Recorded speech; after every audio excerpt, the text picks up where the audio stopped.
Start. Student, this question came in JNU MSc Entrance 2011. Question is related with graph, mathematical physics.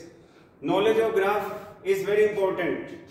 Question is, which of the following graph give the best representation of the real valued function?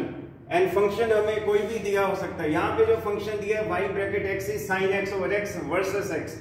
तो मुझे sin x over x versus x का graph बनाना है. चार option दिए मैंने, चार option तो नहीं दिखाई, लेकिन मैंने करेक्ट ऑप्शन जरूर पिक्चराइज कर दिया.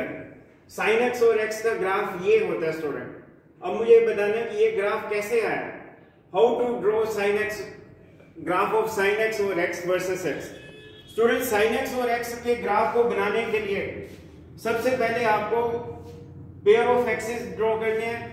सबसे पहले आपको ये चार एक्सिस, चार कर्व बनाने हैं. ये एक ग्राफ हो गया, ये देखो, और ये दूसरा. ये ग्राफ जो होता है y is equal to 1/x का ग्राफ है. Student, y is equal to 1/x के ग्राफ को हम रेक्टेंगुलर हाइपरबोला भी बोलते हैं. लेकिन याद रखिए y इक्वल टू 1/x का ग्राफ फर्स्ट क्वाड्रेंट और थर्ड क्वाड्रेंट में आता है. एक और ग्राफ होता है, वो होता है y equal to -1/x. y equal to -1/x का ग्राफ जो है वो सेकंड क्वाड्रेंट और फोर्थ क्वाड्रेंट में आता है. ये y is equal to -1/x है, ये y is equal to -1/x है. ये कर्व इस कर्व का रिफ्लेक्शन है, ये वाला कर्व इस कर्व का रिफ्लेक्शन है, ये वाला कर्व इस कर्व का रिफ्लेक्शन है. ये फर्स्ट और थर्ड में, ये सेकंड और फोर्थ में. उसके बाद आपने ये कर्व बना लेना ऐसे टच करते हुए. अब मैं आपको ये बताता हूं, ये जो है आधा पार्ट तो ये है, ये हाफ पार्ट है, हाफ पार्ट ये है. sin x और x का आधा पार्ट ये है, आधा पार्ट ये है, और ये लेफ्ट हैंड साइड से भी कंटिन्यूअस है, राइट हैंड साइड से भी कंटिन्यूअस है.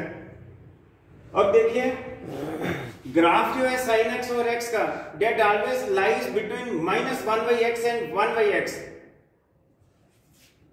y इक्वल टू 1/x का ग्राफ तो फर्स्ट और थर्ड क्वाड्रेंट में है, y इक्वल टू -1/x का ग्राफ सेकंड और फोर्थ क्वाड्रेंट में है. साइन ऑफ x और x की वैल्यू x इक्वल टू 3π/2 पे मैं चेक कर देता हूं आपको.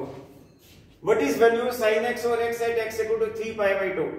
sin 3π/2, यहां पे भी 3π/2. हम सब जानते हैं sin 3π/2 sin 270 डिग्री -1. तो ये सोल्व करके नेगेटिव आ जाएगी. तो आप देखो 3π/2 पे ये वैल्यू नेगेटिव है.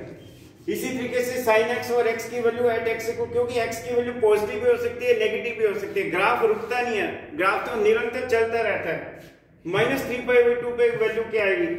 तो आप देखिए ये sin of -θ is -sin θ.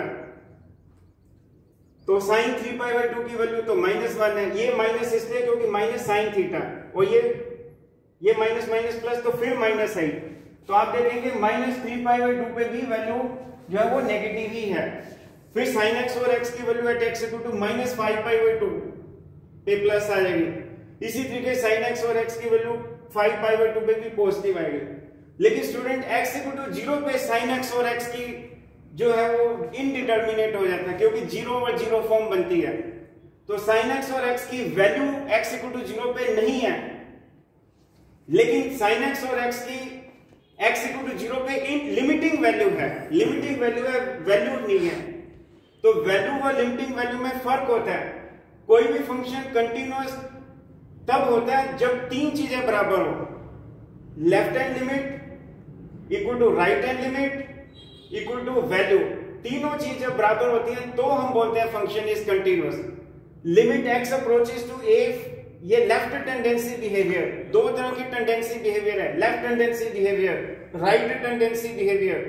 Limit x approaches to a minus f of x, limit x approaches to a plus f of x equal to f of a.